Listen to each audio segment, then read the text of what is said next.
Difficile consensus entre les confessions religieuses autour de la désignation des dirigeants de la CENI. Ce jeudi encore, des longs échanges ont eu lieu à l'Assemblée nationale entre les différentes parties et Christophe Mbosso.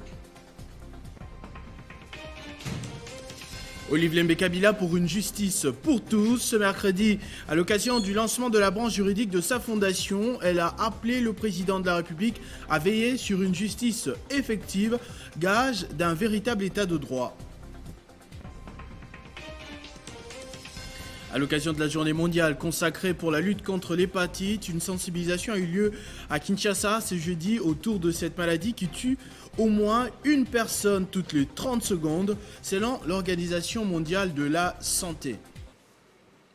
Mesdames et messieurs, bonsoir. Pour la deuxième journée de suite, les religieux n'arrivent toujours pas à se mettre d'accord autour de la composition de la prochaine équipe dirigeante de la Commission électorale nationale indépendante. Une situation embarrassante qui alimente les critiques et remet en cause ce monopole accordé aux églises. Ce mercredi, les deux groupes en désaccord ont chacun rencontré le président de l'Assemblée nationale, Christophe Mbosso Kodia.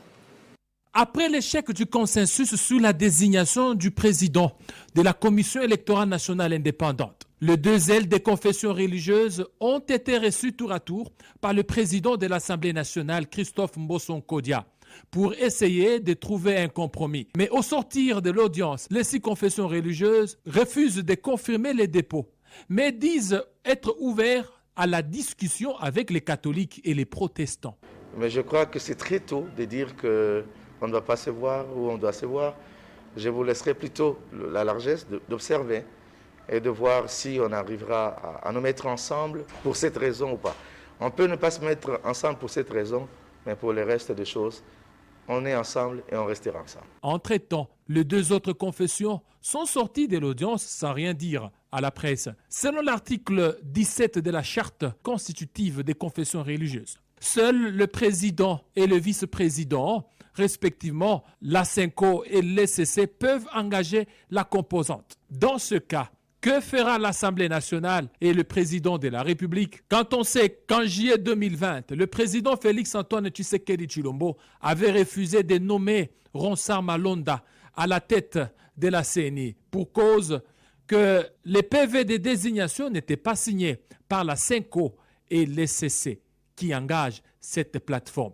Peut-être la jurisprudence pourrait s'appliquer. Pendant ce temps, le Front commun pour le Congo, resté silencieux, a réagi ce mercredi à travers un communiqué signé par la conférence des présidents élargie. La plateforme chère à Joseph Kabila a dénoncé la violation à multiples reprises des textes dans le but d'éliminer des adversaires politiques, par exemple. Pour le cas de la CENI, le FCC s'insurge contre tout d'abord sur ce calendrier des désignations établi de manière unilatérale par le bureau de l'Assemblée nationale et dit ne pas se sentir concerné par l'exercice dans son format actuel, relevant plusieurs problèmes de société tels que le meurtre récemment de l'étudiant Honoré à l'Unikin. Le FCC est convaincu que le pouvoir actuel a peur des élections qui seront un moment de sanction du peuple aux dirigeants. Olive Lembe Kabila tient à une justice équitable pour tous. Les Congolais et l'épouse de l'ancien chef de l'État a matérialisé ce vœu ce mercredi à travers sa fondation Initiative Plus qui compte désormais une branche pour venir en aide aux démunis lors de leur démarche judiciaire. Occasion pour elle d'appeler le chef de l'État à s'impliquer pour une justice effective et non sélective. Un noyau d'accompagnement pour une justice équitable pour tous. Un bâtiment bien aménagé pour répondre aux nombreuses demandes de faibles victimes d'injustice. Des allocations qui se sont succédées, la coordonnatrice de la cellule, Aïda Momat, a expliqué la contribution de sa nouvelle structure dans le secteur juridique congolais. La ministre de la Justice, Rose Mutombo Kiese, représentée par son directeur de cabinet adjoint, Honoré Michabo, a promis d'accompagner cette initiative. Béatrice Lomea, ancienne ministre d'État au genre, famille et enfants, a félicité Marie-Olive Lembe Kabila pour cette cellule qui va aider les plus faibles à être remis dans leurs droits. À son tour, Marie-Olive Lembe Kabila a invité le chef de l'État, garant de la nation, à s'impliquer dans sa vision de l'État de droit, à prôner pour une justice équitable. Appel au magistrat suprême se trouve être notre président, Félix Antoine Tshilombo Tshisekedi, pour qu'il puisse jeter un œil particulier à notre justice pour le moment, puisqu'elle apparaît un tout petit peu sélective. Je suis sûre que cette voie lui parviendra en bonne et due forme, tout en espérant de son implication personnelle. Les artistes, musiciens et comédiens ont aussi à leur manière démontré l'importance de cette cellule pour ceux qui n'ont pas des moyens, qui ont désormais un endroit et une porte qu'ils peuvent voir s'ouvrir pour obtenir des solutions à leurs problèmes juridiques. Le monde célèbre ce mercredi la journée contre l'hépatite, une maladie qui tue toutes les 30 secondes au moins une personne selon l'Organisation mondiale de la santé. L'hépatite ne peut plus attendre, c'est les thèmes choisis cette année pour freiner l'élan de cette maladie sous toutes ses formes en cette période où le monde est déjà secoué par la Covid-19. D'après les nouvelles données de l'Organisation mondiale de la santé, 325 millions de personnes vivent dans le monde avec une infection chronique par les virus de l'hépatite B ou C. Une personne meurt toutes les 30 secondes d'une hépatite virale, même en cette période de la Covid-19.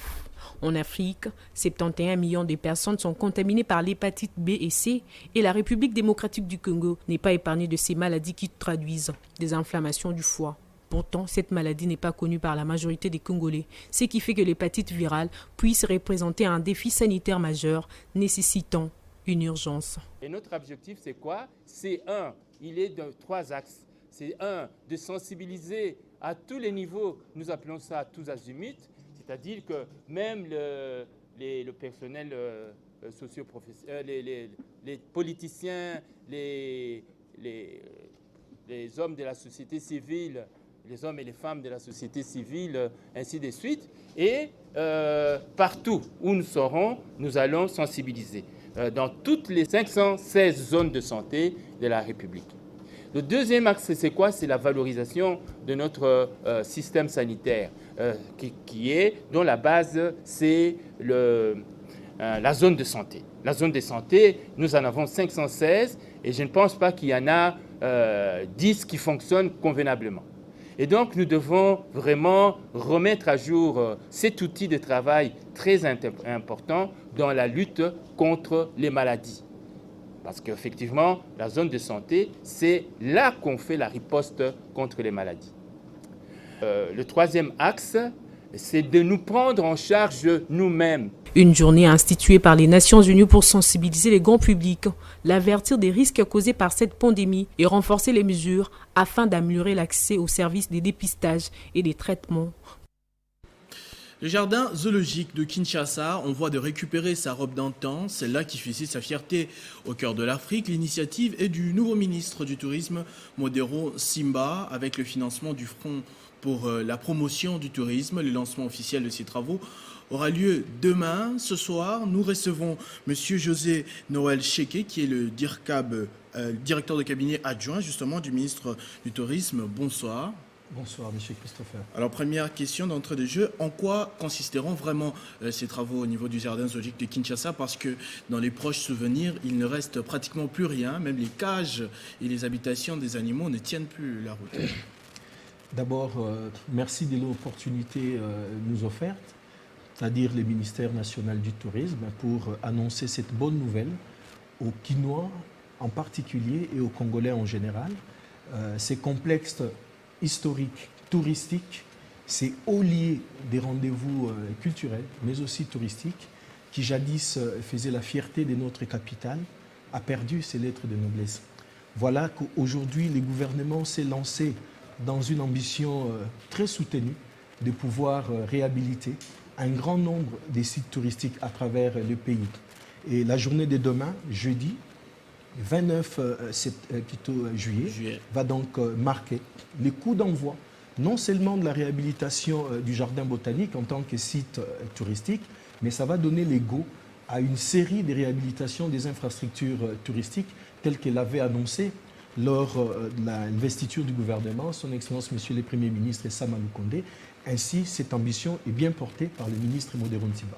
Pour le zoo de Kinshasa, demain, l'on doit s'attendre à quel genre de travaux exactement? Et Qu'est-ce qui va se passer? comme l'intitulé le dit aussi clairement, c'est non seulement des travaux de réhabilitation, mais c'est également des travaux de rénovation, mais aussi de modernisation de notre zoo. Vous savez, aujourd'hui, les zoos de la ville de Kinshasa, au-delà du fait que ça s'est dépeuplé avec les différentes espèces qu'il y en avait, mais ça ne répondait plus aux normes.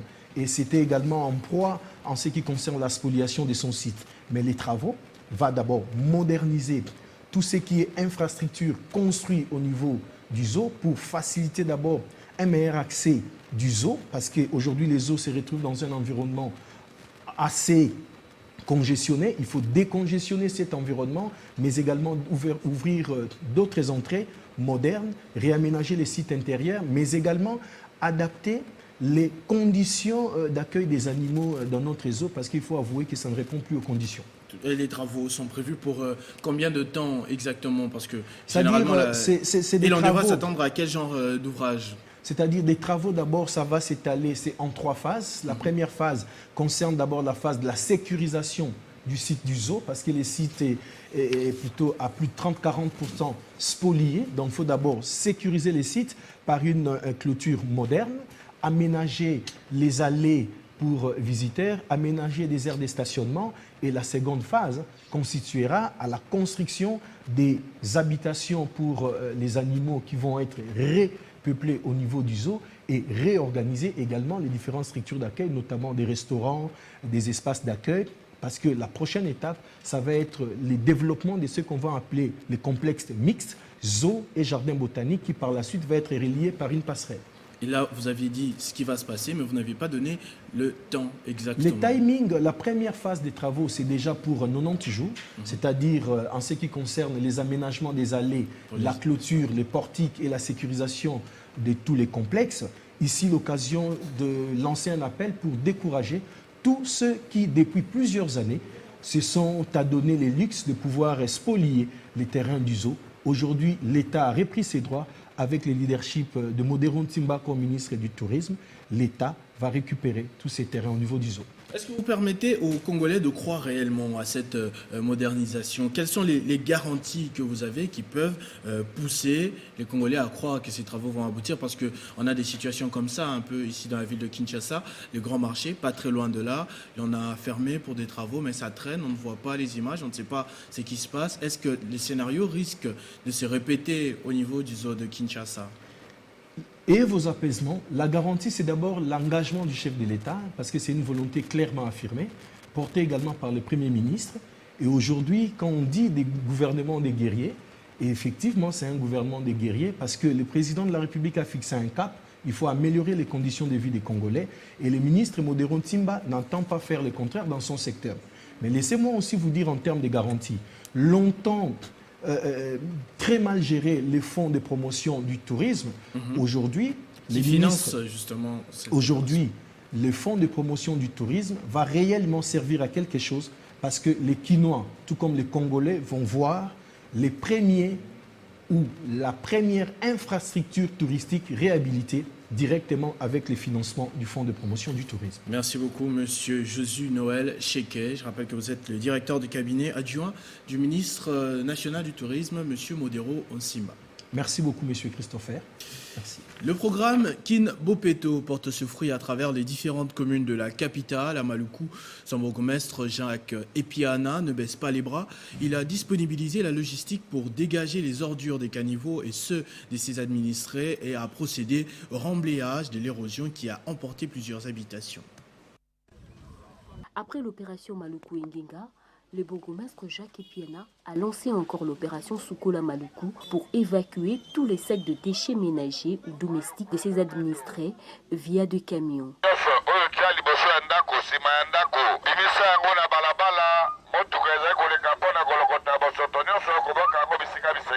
Hormis cela, le numéro 1 de Maluku a loué une pelle mécanique en vue de faciliter le débouchage du caniveau de sa juridiction. Une façon de rendre non seulement sa commune propre, mais aussi accompagner le gouverneur de province, Jean-Tini Ngobila, dans sa vision Kimbopeto. Ces immondices ont été jetés au quartier Mangengengue, dans la zone 0, pour stopper ainsi l'évolution d'une érosion qui date de plusieurs années et qui a déjà emporté des maisons. Jacques Piana s'estime heureux d'avoir résolu cette question avec ses moyens de bord au lieu d'attendre seulement l'intervention des autorités.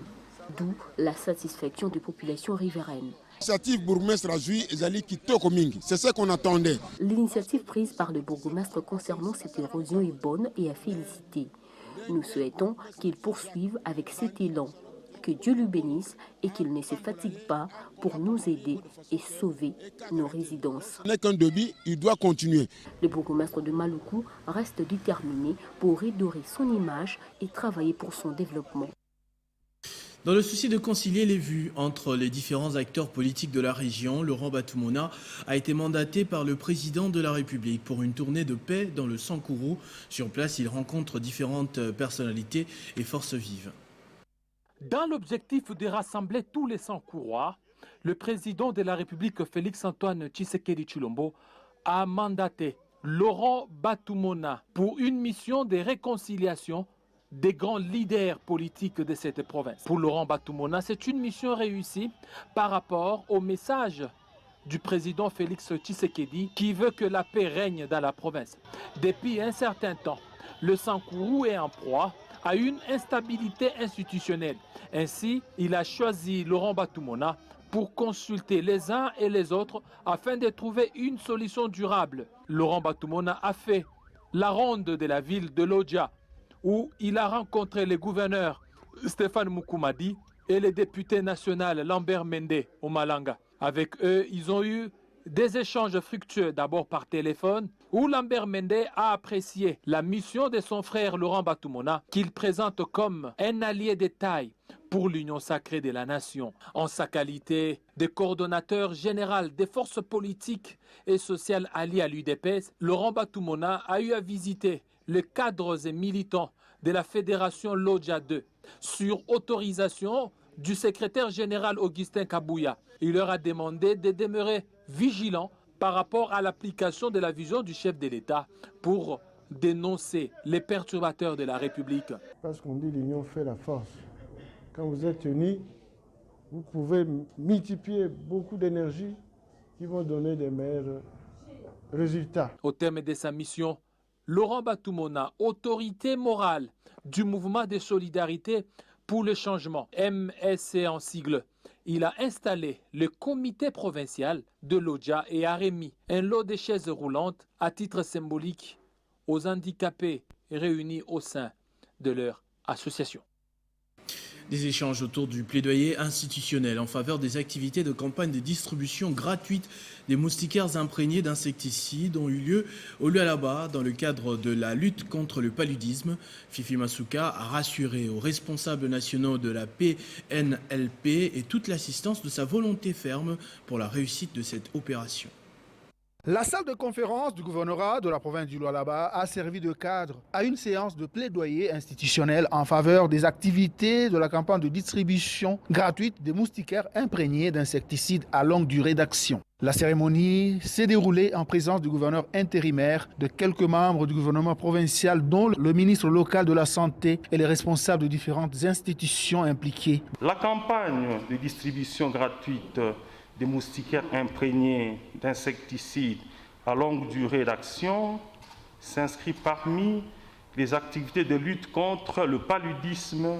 De son côté, la directrice adjointe du programme de lutte contre le paludisme PNLP-RDC a donné les statistiques, les stratégies et le mode opératoire de l'action de distribution de ces moustiquaires. Le professeur Michel Itabou, chef de division de la communication du PNLP-RDC, a appelé les différentes institutions et forces vives à s'impliquer dans la mobilisation de la population. Soucieuse de préserver la bonne santé de sa population, Fifi Masuka Saini a rassuré. Je suis très motivée dans cette lutte contre le paludisme et à garder un suivi étroit sur la réalisation de chaque étape de ce processus de distribution des moustiquaires de cette séance de plaidoyer. C'est à cette occasion que je demande avec véhémence au ministre provincial de la Santé d'établir une planification opérationnelle de cette campagne de séjour jusqu'à sa réalisation complète. Je voudrais remercier tous les partenaires à cette campagne et leur dire, tout en paraphrasant la Bible, en faisant du bien, ne vous lassez point. La cérémonie s'est clôturée par la signature de l'acte d'engagement des représentants de différentes institutions et organisations de la société civile impliquées dans la mobilisation. Sous le leadership du gouverneur ad interim Fifi Masuka, l'autorité communale de Fungurume est déterminée à moderniser et à élargir son entité. Alors que plusieurs chantiers évoluent normalement, elle vient de lancer les travaux de la construction de la résidence officielle du bourgmestre adjoint dans un nouveau quartier afin de le rendre fiable.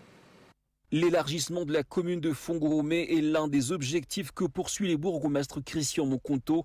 Cette bâtisse dont nous voyons la maquette sera bel et bien érigée à quelques kilomètres de l'entrée de la commune, à proximité de la route nationale numéro 39, au quartier Kelangile, cellule Mpala. La cérémonie de la pose de la première pierre a vécu ce mardi 27 juillet 2021 par le biais de l'autorité communale Christian Mokonto sous l'assistance de son adjoint Madame Armandine Mukekwa.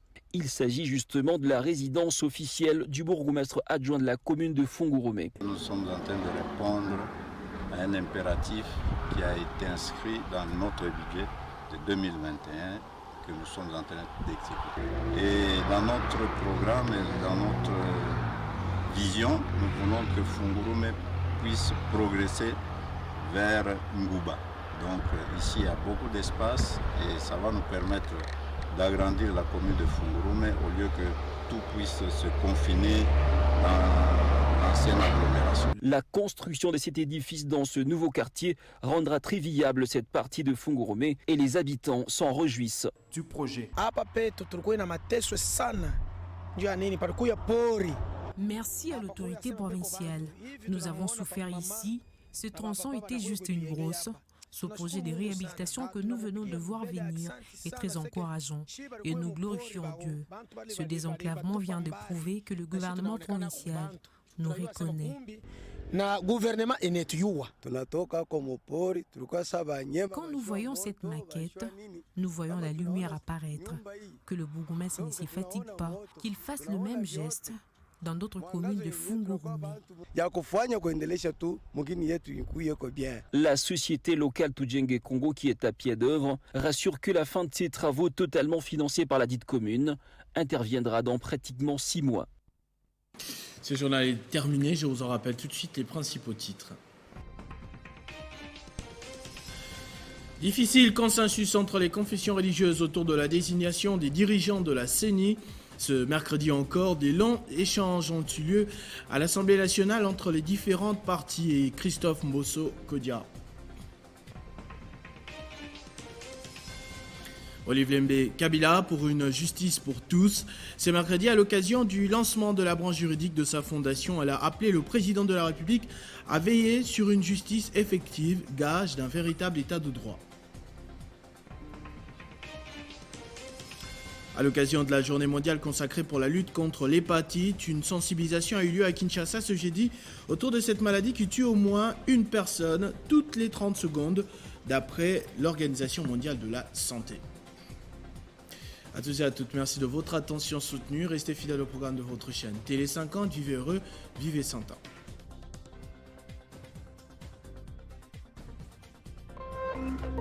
Téléchargez les infos Télé 50 sur www.tele50.cd.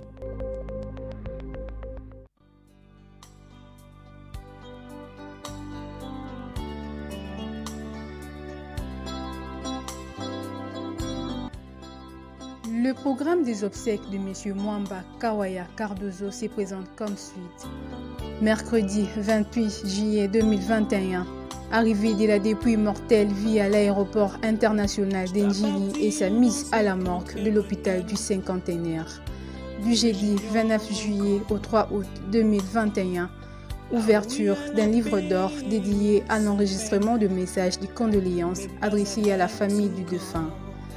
Mardi 3 août 2021, de 9h à 9h30, levée du corps à la morgue de l'hôpital du Cinquantenaire.